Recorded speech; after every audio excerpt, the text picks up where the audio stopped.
Ciao a tutti, oggi siamo a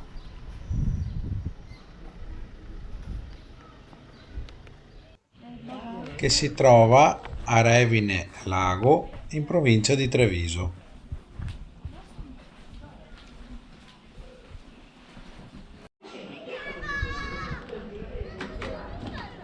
Come da titolo, il parco di Livelet è un parco archeologico ma anche didattico.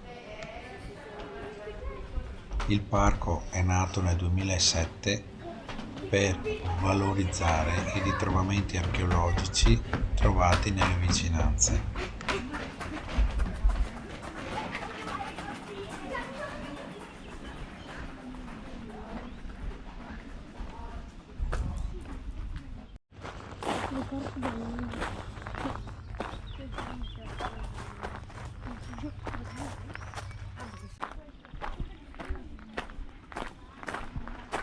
Il parco di per sé non è grandissimo, però è ben attrezzato con aree picnic, bagni e parco giochi per i bambini.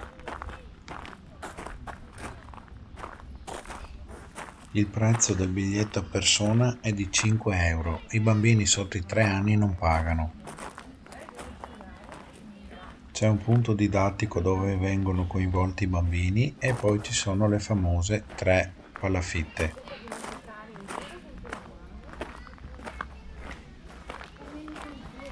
Palafitte che si visitano solo con la guida e che rappresentano 3 periodi: il Neolitico, l'età del rame e l'età del bronzo. Consiglio a chi vuole visitare questo piccolo e bellissimo parco per completare la giornata anche le grotte del Caglieron e il mulinetto della Croda.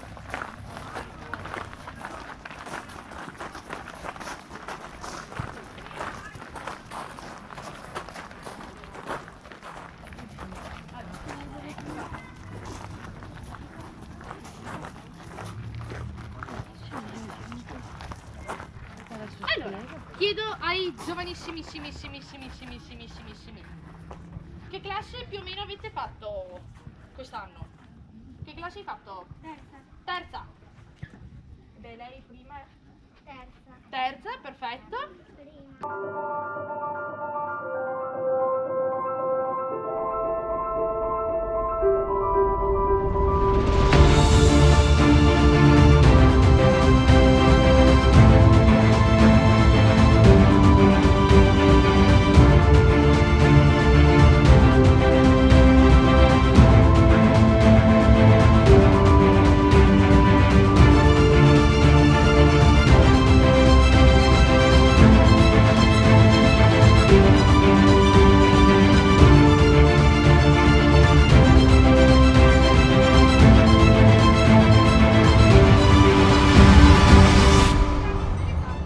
Il bronzo è una tecnica pratica che viene creata con il rame e lo spazio.